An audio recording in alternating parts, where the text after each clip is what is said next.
I'm Yazmin Chavira. I teach 5th grade thinking skills at the KIPP Academy in the Bronx. I grew up in Houston, Texas. I moved there when I was 6 from Mexico with my mom. And I started going to the local elementary school a year after I immigrated from Mexico. So I lost an entire year of schooling, which is why I was always older than everyone in my grade. In the 4th grade, a very tall, bald man came to my classroom with a cardboard ripped out piece of paper that said $20 on it. And I vaguely remember what he was talking about, but it was about how he was going to get us to college and that his school was somewhere where you had to go from 7:25 to 5.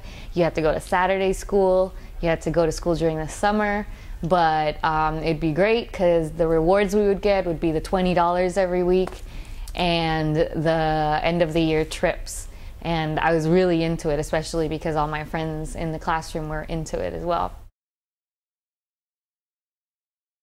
And he said he would give me a chance, but he again was blatantly honest and said it's going to be hard at the beginning.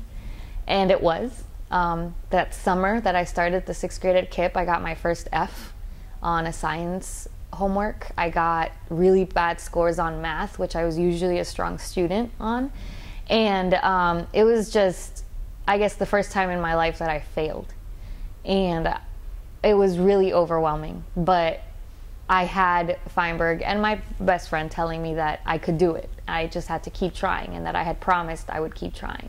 So I did, and I eventually rose to the top again. I was one of the top students. I did the whole KIPP program through 8th grade and was placed in a private school in Houston, Texas.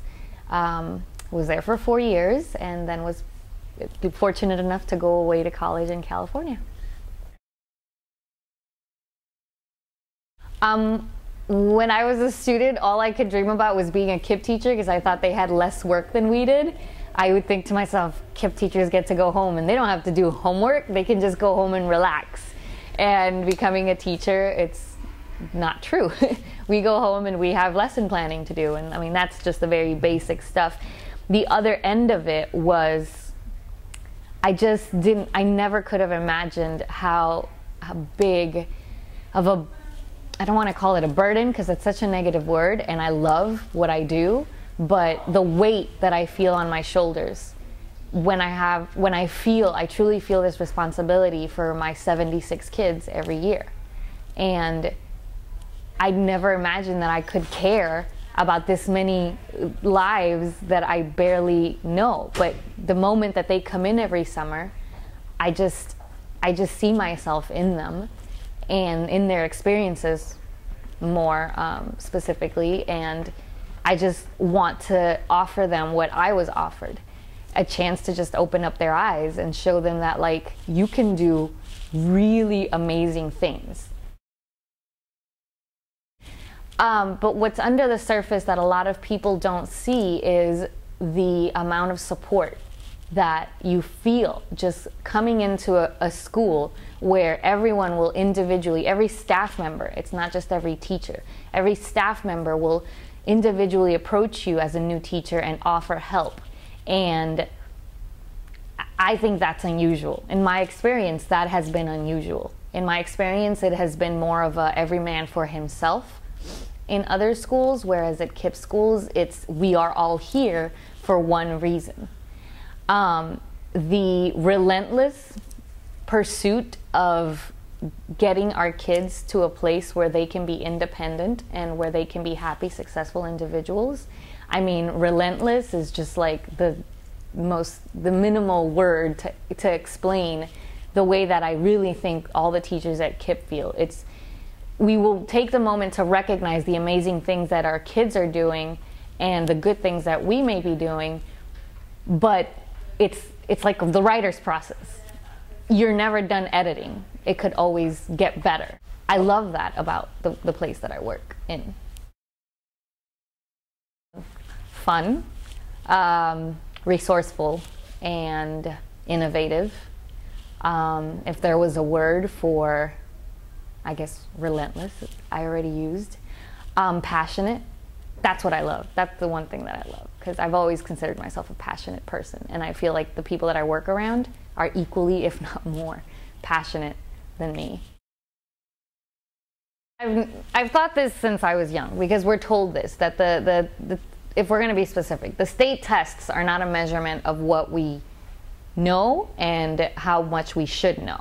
Feinberg would always tell us, we're taking the state test today, but to tell you the truth, I think the state tests are an insult to your intelligence, because I think you know more than what the state test is testing. So I've always kind of ingrained that in my mind, that the state test is nothing, that everyone should like pass these tests with flying colors. That the real emphasis on results, in my mind, is how many kids go to college and successfully stay in college and finish their track in 4 to 6 years.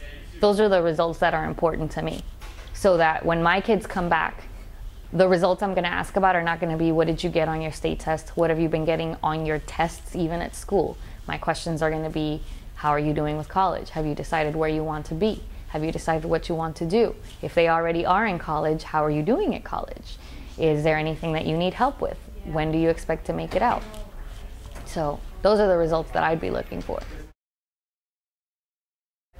KIPP is for you if you see teaching as a job unlike any other.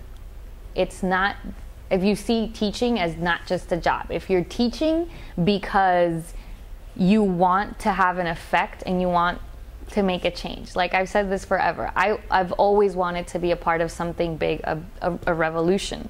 And the educational system right now needs a revolution. And I think this is one small, if it's just even a dent, I think that we're headed in the direction of really changing and improving the educational system. And obviously that means that it's a huge job.